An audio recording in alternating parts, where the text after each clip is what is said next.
Fala galera, beleza? Tudo bem com vocês? Professor João Liberato Filho, em mais uma aula nossa aqui de Processo Civil pelo Tec Concursos. Sejam bem-vindos, bem-vindas. Tá aqui o meu contato, é o @jliberatoprocivil, que é o meu Instagram. Vocês podem seguir se quiserem, ninguém é obrigado a seguir, mas quem puder dar uma força bacana, é o mecanismo pelo qual vocês podem manter contato direto comigo, eu respondo, tá? Então fiquem à vontade se quiserem tirar alguma dúvida, perguntar sobre um caso, compartilhar uma experiência, eu estou à disposição, tá?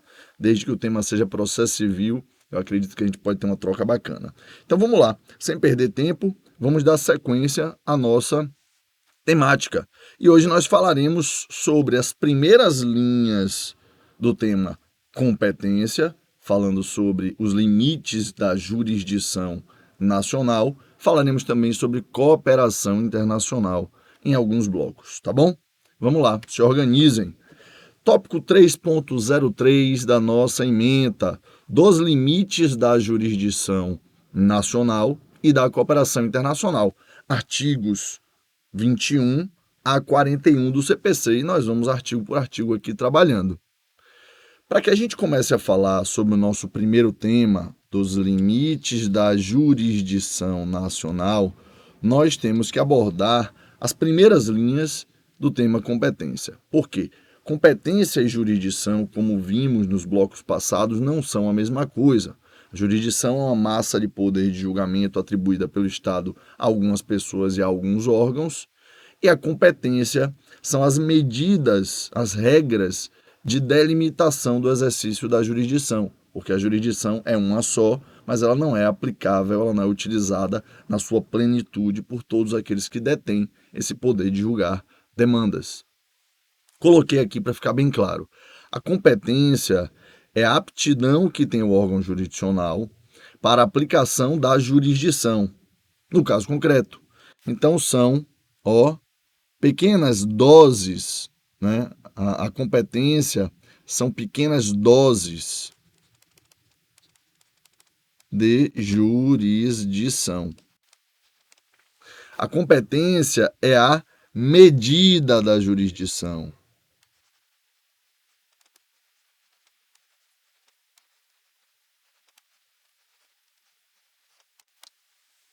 Segundo Humberto Teodoro, competência é o critério de distribuir entre vários órgãos judiciários as atribuições relativas ao desempenho da jurisdição. De que maneira isso se dá? De forma bem simples, tá? Imaginem que o nosso sistema jurídico ele se divide em primeiro grau de jurisdição, em segundo grau de jurisdição e, num terceiro momento, na instância especial ou extraordinária. No primeiro grau de jurisdição, nós temos juízes. No segundo grau de jurisdição, nós temos desembargadores. E no terceiro grau de jurisdição, vulgarmente falando, que na verdade se chama instância extraordinária ou especial, nós temos os ministros. Aqui no primeiro grau de jurisdição, eu vou mudar a letra, colocar um verde. Nós temos a organização judiciária feita pelos tribunais locais e também pelos tribunais regionais federais. E nós temos as chamadas varas. Uma série dessas varas, tá? Vara da Fazenda Pública, vara civil, vara de consumo, vara comercial, vara empresarial, vara específica de recuperação judicial, vara penal, vara de execução penal, vara de execução fiscal. Essa subdivisão, os tipos de varas e a quantidade delas é uma decisão de cada tribunal, beleza? Quando nós vamos ao segundo grau de jurisdição, geralmente os tribunais se organizam em câmaras e em turmas julgadoras. Então nós temos as câmaras cíveis, as câmaras privadas, as câmaras públicas, as câmaras criminais. E cada câmara tem as suas turmas, que são vários órgãos fracionários internos. Que é mais ou menos o que acontece nos tribunais superiores, STJ, e STF, com as turmas e sessões de julgamento, o órgão pleno. Então nós temos toda uma estruturação do Poder Judiciário que são gavetas para as quais as demandas podem ser distribuídas a depender da estruturação, a depender da matéria envolvida, a depender das pessoas envolvidas. A gente vai estudar tudo isso quando a gente for tratar de competência. Tudo isso para mostrar para vocês que não é qualquer órgão julgador que julga qualquer demanda. Ele recebe uma parcela da jurisdição, recebe uma pequena dose de jurisdição, uma cápsula de jurisdição, e ele julga um determinado segmento do Poder Judiciário. Não julga toda e qualquer demanda. Beleza? Vamos avançar. Deixa eu voltar aqui ao meu piloto vermelho. Vamos lá. Limites da jurisdição nacional, internos ou internacionais. Artigos 21 a 25 do Código de Processo Civil. Vamos para mais uma introdução. 1. A competência é uma característica atribuível por lei nacional apenas a órgãos jurisdicionais brasileiros. Então, a jurisdição brasileira ela vai ser exercitada por órgãos jurisdicionais brasileiros. Jurisdição brasileira, órgãos julgadores brasileiros. Isso está lá nos artigos 14, 16 do CPC. 2. Os limites constitucionais e legais à oferta da tutela jurisdicional aparecem na disciplina da jurisdição sob as vestes de certas técnicas, como competência, condições da ação, exigências procedimentais. 3. São limitações, são obstáculos, pois visam impedir o exercício indiscriminado da jurisdição, condicionando esse exercício a critérios racionais, lógicos, pré-determinados, porque processo é uma ciência, né? É a ciência do processo. Então, nós temos que ter regras, princípios, fontes, todas elas lógicas, bem organizadas, bem estruturadas e pré-determinadas. Pois bem, em termos de jurisdição internacional, nós temos aqui o grande questionamento inicial para todas as vezes em que eu, advogado, quero distribuir uma ação, porque eu quero definir quem é o juízo competente para julgar essa ação. Então, a primeira pergunta que eu me faço quando eu reúno com um cliente, tomo ciência de uma circunstância de fato e eu quero ajuizar uma ação, é saber se essa ação ela deve ser ajuizada no Brasil ou se ela pode ser ajuizada no Brasil. Vou voltar para o slide anterior. Primeiro passo, após decidir ajuizar uma ação, você já reuniu com o cliente, já recolheu as provas, já entendeu os fatos, já fez contrato de honorários, procuração, né? Já organizou a casa, vamos fazer uma ação contra alguém. A primeira pergunta, que é o primeiro passo para definir competência, é saber se essa ação, ela obrigatoriamente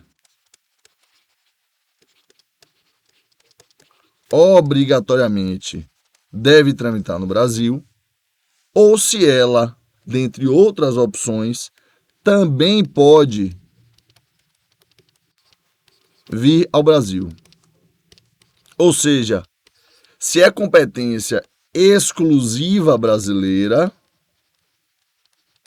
ou se é competência concorrente do Brasil. É a primeira pergunta. Antes de entrar nas regras do 42 e seguintes, que versam sobre competência, 109, 121, 114 da Constituição, antes de saber para qual juiz vai, eu tenho que saber se eu posso ajuizar essa ação no Brasil. Compreendem isso? É o primeiro filtro que eu faço. Essa ação pode tramitar no Brasil? Essa ação deve tramitar no Brasil? Vamos lá. Como é que eu avalio essa perspectiva? Se pode, se deve tramitar no Brasil, se eu devo levar essa ação lá para fora? Artigo 23 do Código de Processo Civil. A chamada jurisdição internacional exclusiva dos juízes brasileiros. O artigo 23 do Código de Processo Civil compreende as hipóteses em que a ação só pode tramitar, ser julgada e só vai ter eficácia se submeter a esse condicionamento no Brasil.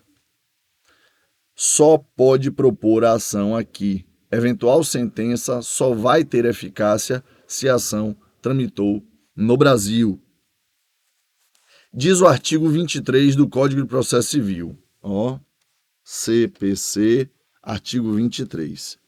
Compete à autoridade judiciária brasileira, com exclusão de qualquer outra, ou seja, somente a autoridade judiciária brasileira pode julgar essas demandas que eu vou listar aqui.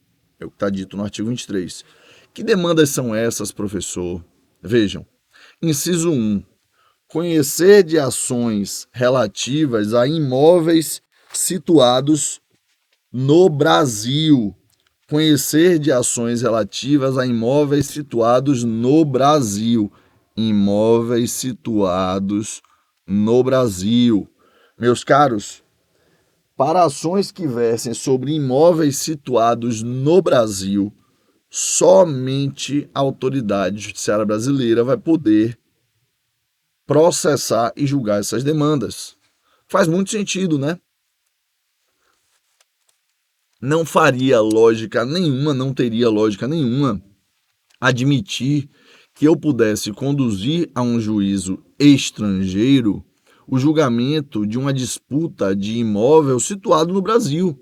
Não é interessante, até para fim de soberania, que estados estrangeiros possam decidir sobre territórios brasileiros, territórios aqui lato sensu, tá? Território como sinônimo de terreno, né? Pedaço de terra. Então, compete à autoridade judiciária brasileira, com exclusão de qualquer outra, conhecer de ações relativas a imóveis situados no Brasil. Se o objeto da lide, objeto da lide é imóvel brasileiro, somente a autoridade judiciária brasileira pode julgar essa demanda. Tudo bem? 2. Em matéria de sucessão hereditária, herança, inventário, proceder à confirmação do testamento particular e ao inventário e à partilha de bens situados no Brasil, ainda que o autor da herança seja de nacionalidade estrangeira ou tenha domicílio fora do território nacional. Ou seja, ainda que o autor da herança, e o autor da herança, só um parênteses, é o falecido, tá? É o de cujus, é quem faleceu. Ainda que o autor da herança seja de nacionalidade estrangeira ou tenha domicílio fora do território nacional, com relação aos bens dele situados no Brasil, bens móveis ou imóveis, somente poderá tramitar inventário no Brasil.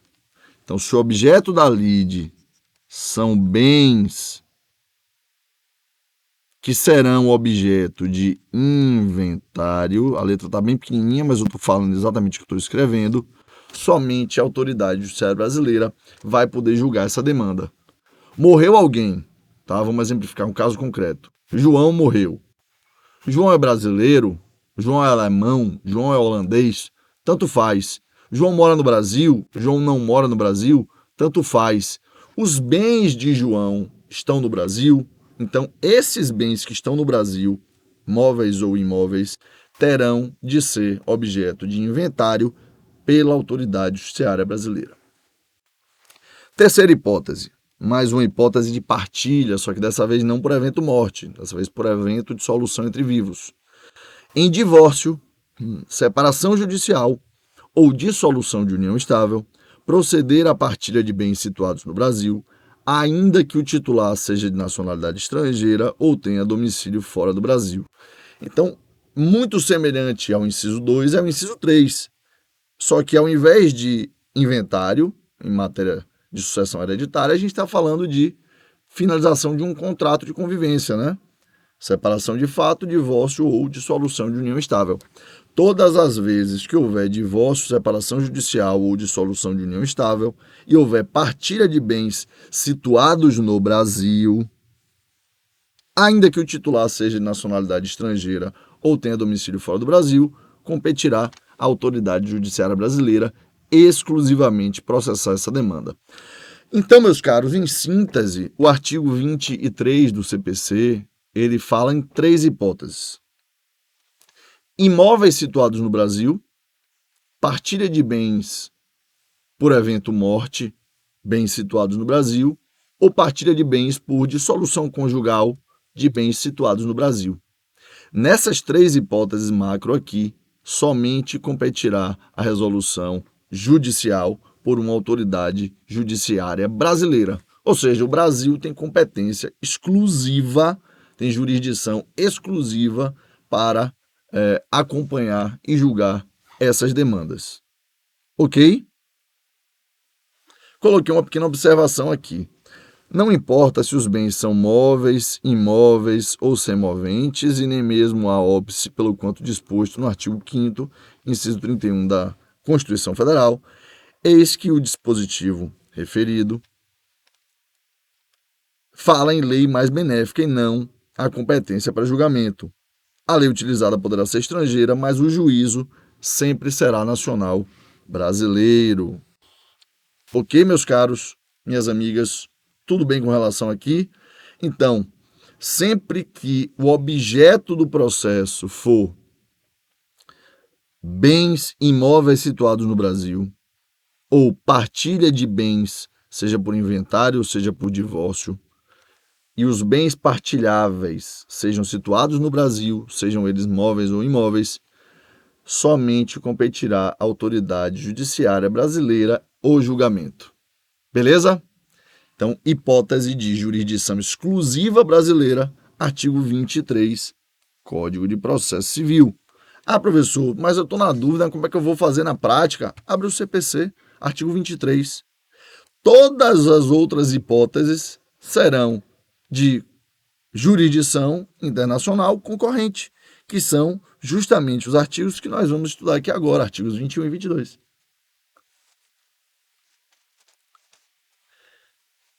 Seguindo a lógica da jurisdição internacional concorrente, e o que nós vimos agora foi a exclusiva, pelos artigos 21 e 22, compete tanto à autoridade judiciária brasileira quanto a autoridades estrangeiras, tendo eficácia em qualquer das autoridades judiciárias em caso de prolação de decisão.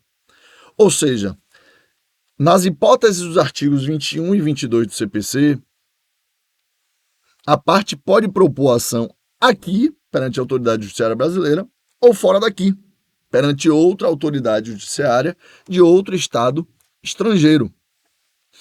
Quais são as hipóteses então, professor? Vamos lá. Artigo 21 do Código de Processo Civil.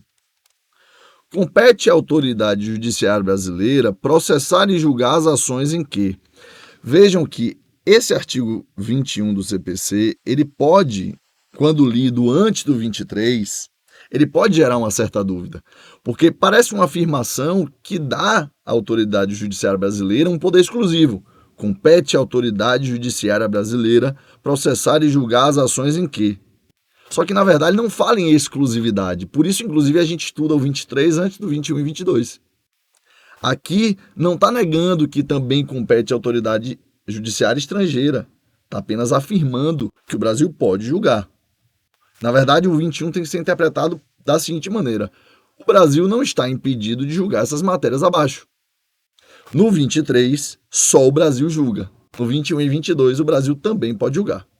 Beleza? Então tomem cuidado quando vocês forem estudar sozinhos. Leiam primeiro o 23, para vocês lembrarem da questão da exclusividade, e depois vocês leiam o 21 e 22. Vamos voltar ao 21. Compete à autoridade judiciária brasileira processar e julgar as ações em que O réu, qualquer que seja sua nacionalidade, estiver domiciliado no Brasil.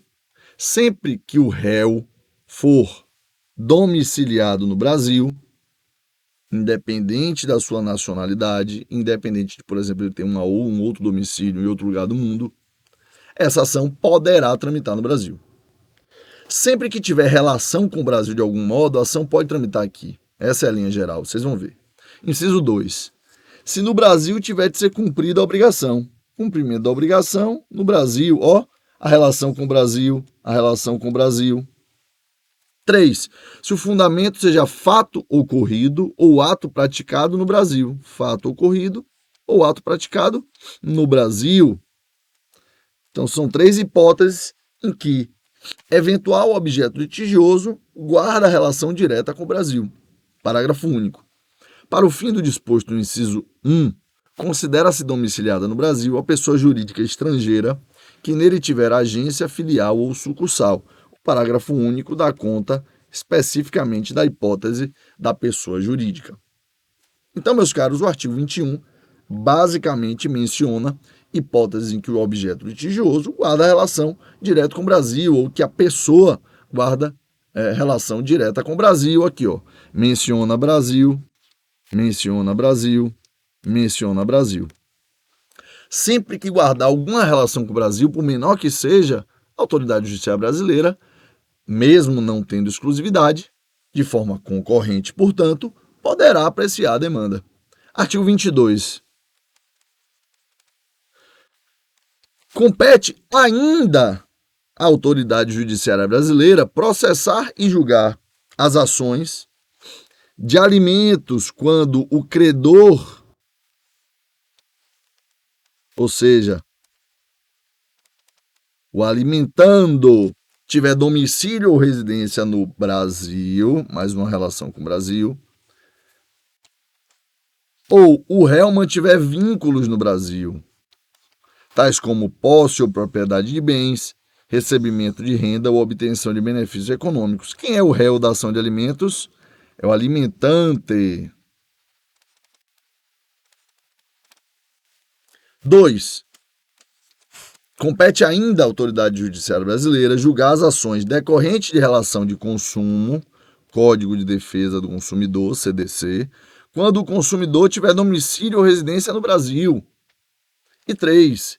Em que as partes expressa ou tacitamente se submeterem à jurisdição nacional. E aqui pode ser uma cláusula de eleição de foro.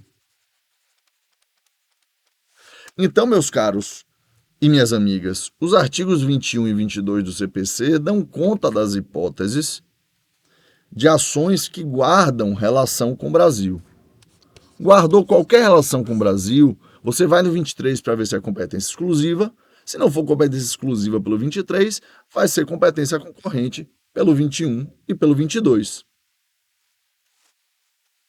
Mas, João, o que é que significa, no final das contas, essa chamada, olha a telinha, competência concorrente?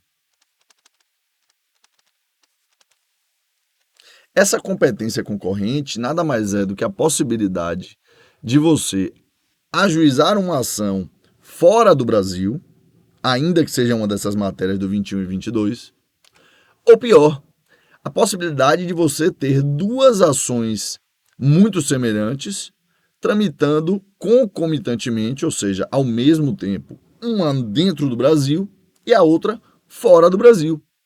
Ou seja, é a possibilidade de haver uma litispendência, sendo uma ação dentro do Brasil e a outra ação fora do Brasil. Vamos ver melhor como é que acontece isso? Artigo 24 do Código de Processo Civil. A ação proposta perante tribunal estrangeiro, olha só, não induz litispendência. É possível falar em uma ação tramitando, por exemplo, nos Estados Unidos e uma ação idêntica ou muito semelhante tramitando no Brasil ao mesmo tempo. Lembrem que dentro do Brasil nós não podemos ter duas ações idênticas ao mesmo tempo. Segundo o fenômeno da litispendência, se nós temos duas ações idênticas, A e A2, a segunda ação deve ser extinta porque já existe uma primeira ação debatendo aquele direito. Agora, se for fora do país, essa ação A tramita no Brasil e a ação A2 tramita nos Estados Unidos, não há que se falar em litispendência e elas podem seguir tramitando concomitantemente, em paralelo, ao mesmo tempo. Ok? Por isso que se diz que, havendo jurisdição internacional concorrente, eventual ação proposta perante tribunal estrangeiro não induz litispendência, artigo 24, e não obsta a que a autoridade judiciária brasileira conheça da mesma causa e das que lhe são conexas, ressalvadas as disposições em contrário em tratados internacionais, convenções internacionais, acordos internacionais bilaterais dos quais o Brasil seja signatário. Parágrafo único. A pendência de causa perante a jurisdição brasileira não impede a homologação de sentença judicial estrangeira quando exigida para produzir efeitos no Brasil. Vejam vocês, meus caros, que nós temos duas ações. A ação A tramita no Brasil e a ação A2, que é idêntica, tramita nos Estados Unidos da América. Imaginem vocês que se elas tramitam ao mesmo tempo, uma delas pode ser sentenciada primeiro. Imagina que a ação americana ela teve sentença antes da ação brasileira. O que é que tem que acontecer para essa sentença produzir efeitos no Brasil? Ela tem que ser homologada perante o STJ. Qual é o problema? Enquanto ela estiver aguardando homologação, pode haver também a prolação de sentença na ação que tramitou no Brasil. E aí a que transitar em julgado primeiro é que vai produzir efeitos. Então a gente pode ter aí um certo imbróglio em função dessas duas ações tramitando ao mesmo tempo sem induzir litispendência, que é justamente o que dentro do sistema internamente no Brasil não se permite. Ok, meus caros? Tudo bem até aí?